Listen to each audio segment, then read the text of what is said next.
Hey dolls! We are here at a new year and I intend to work more on this channel in the upcoming year. And I am still working on my next video essay. It's going to be mostly about the cut content of Eco and just sort of analyze that a bit. And after I'm finished with that video, I will be getting to work on part 2 of Colossal Misunderstandings, something that I know most of you are looking forward to. So that is coming. I'm purposefully holding off on that for a reason, and you'll discover what that is when that video comes out. But in the meantime, I do also want to work on smaller videos much like this one. And with that being said, why not start off the new year with looking at games that I'm anticipating for the year 2022.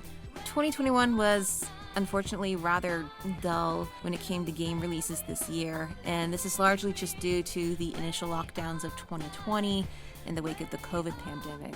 And while we were then just not really quite sure how to work things around, so a lot of development got delayed, and we're still not quite back to the way things used to be, but we've gotten better to adjusting and working around the virus.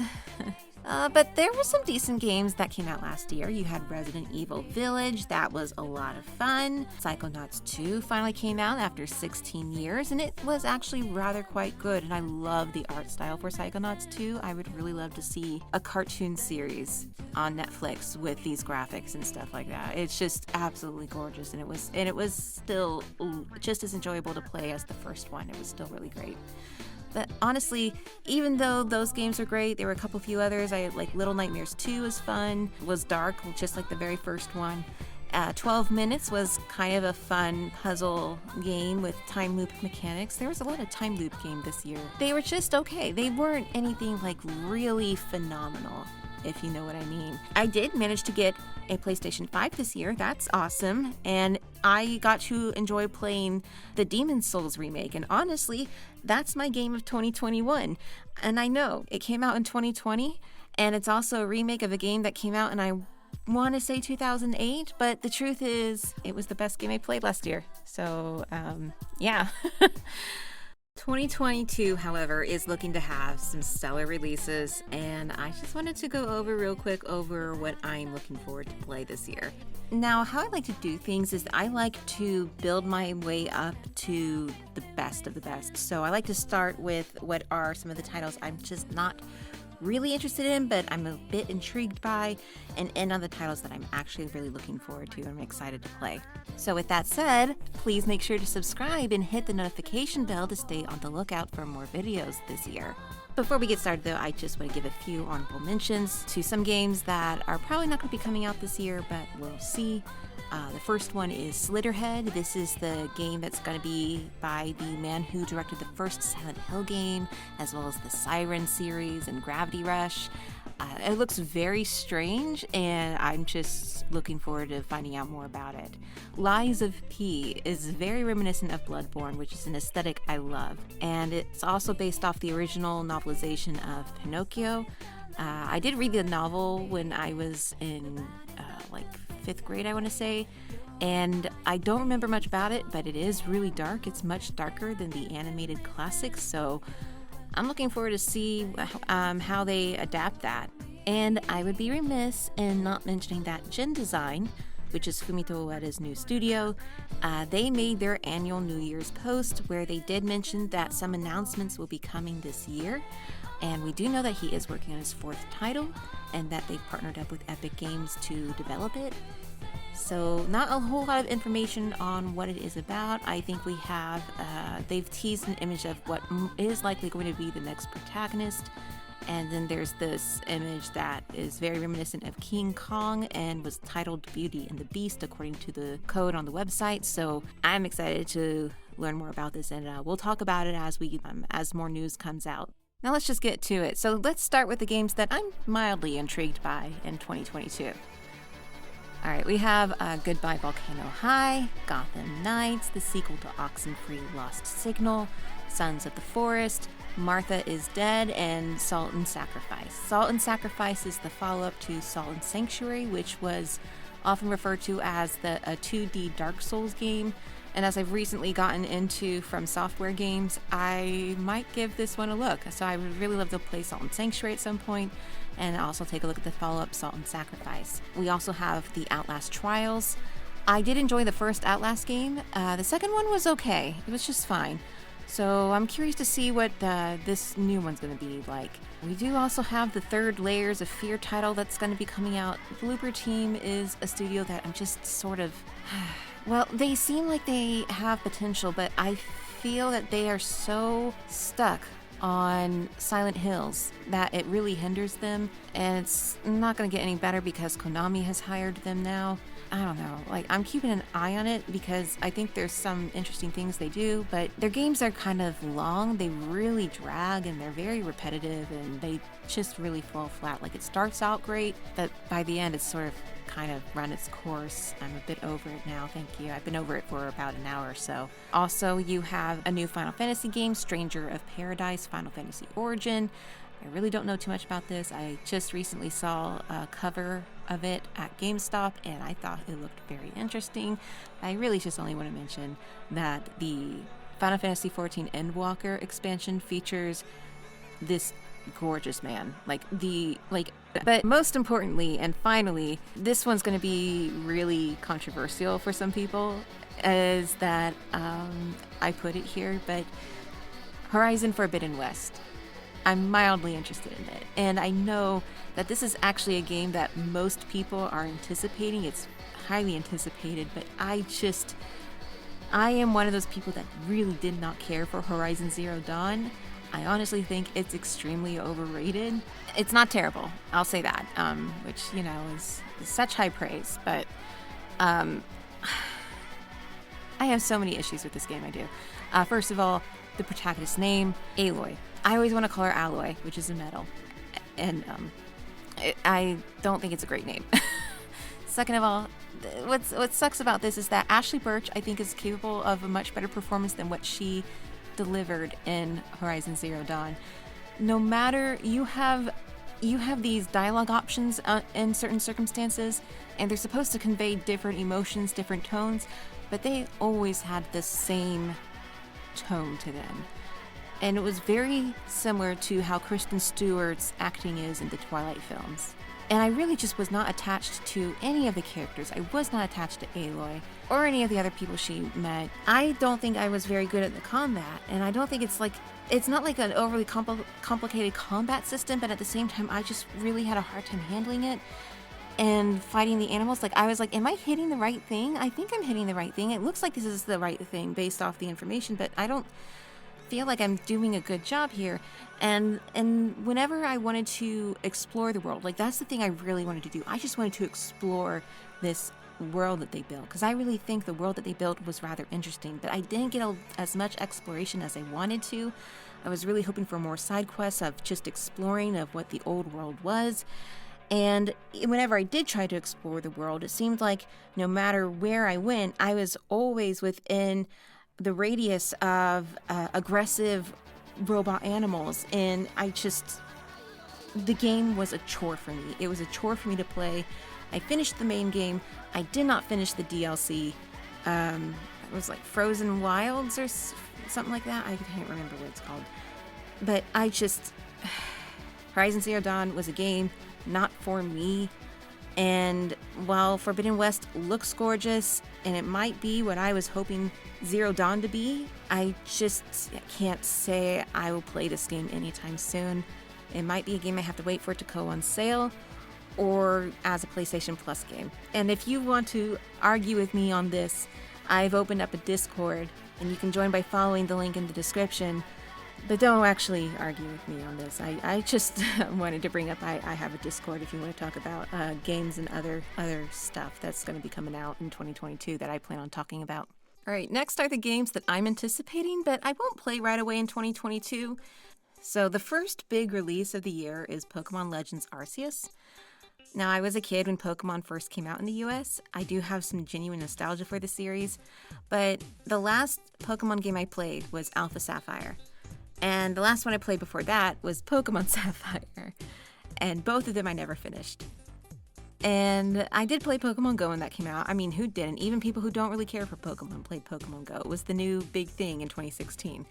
But Legends looks like the Pokemon game I've been wanting to play for a long time.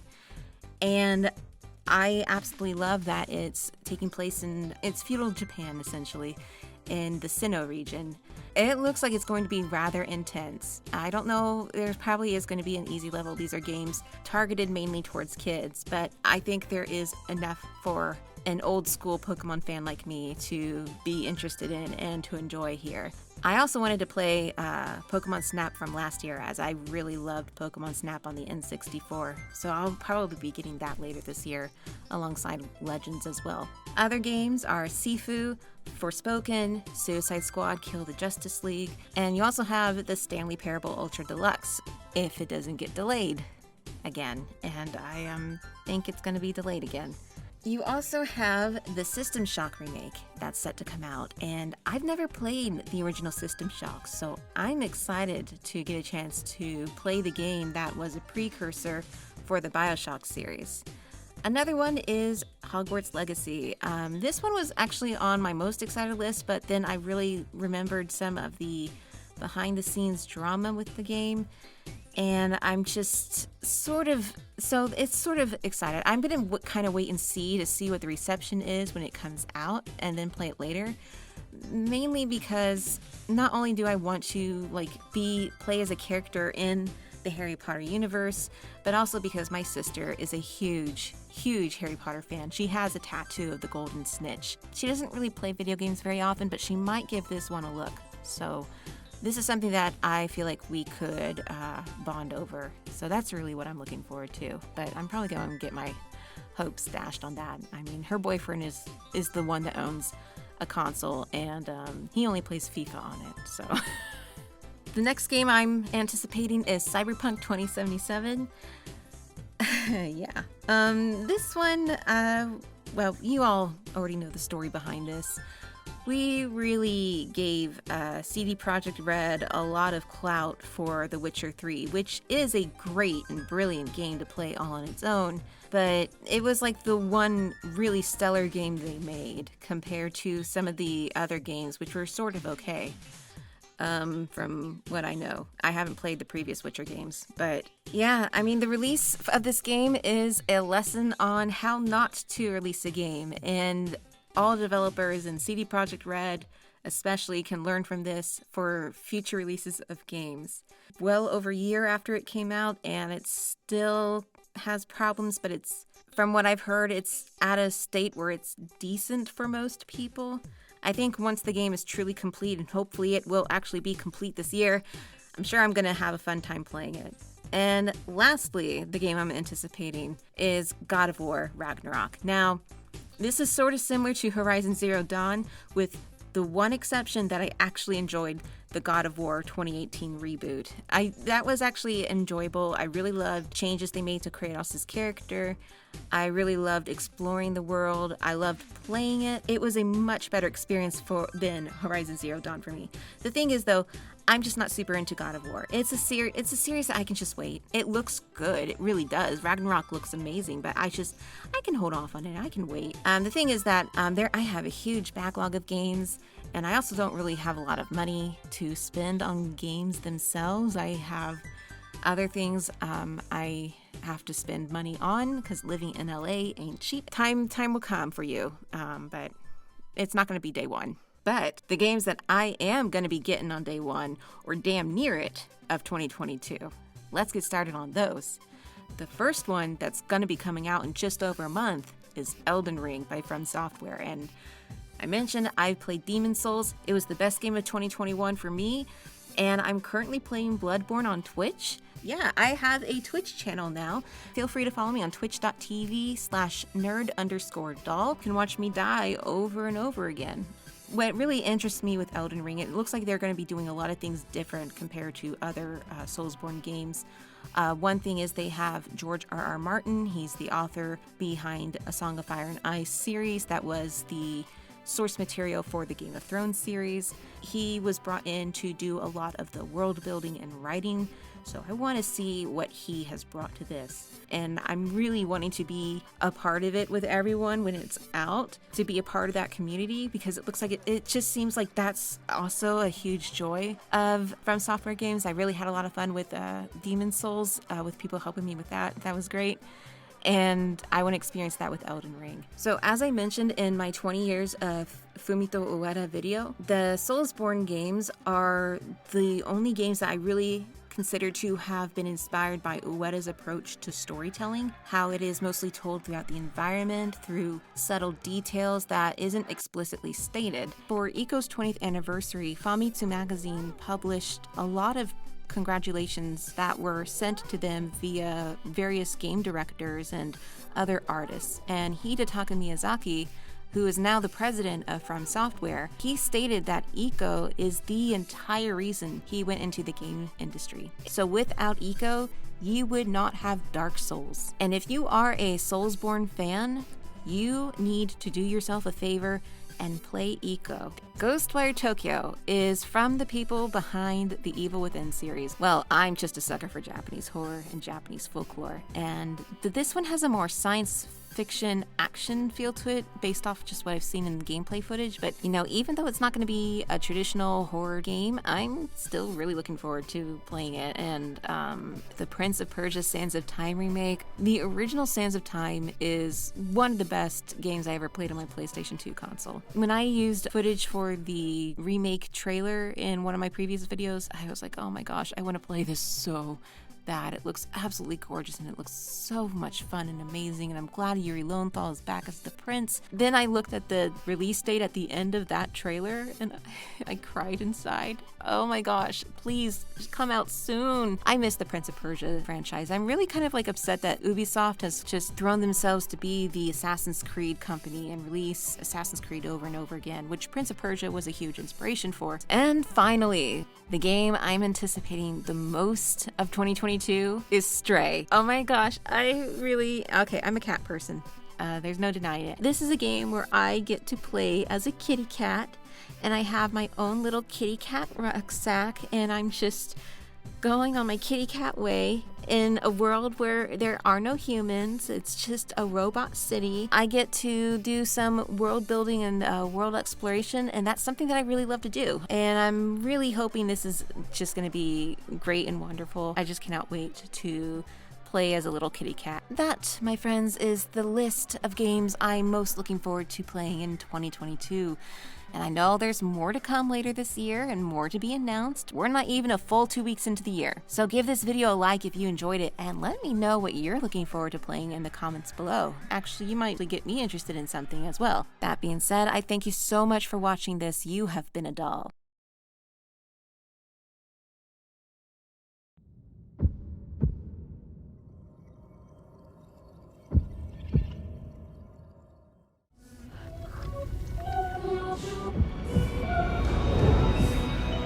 Okay, yes, I am looking forward to follow-up to Breath of the Wild. It's just that I think that it won't come out until 2023. That's it.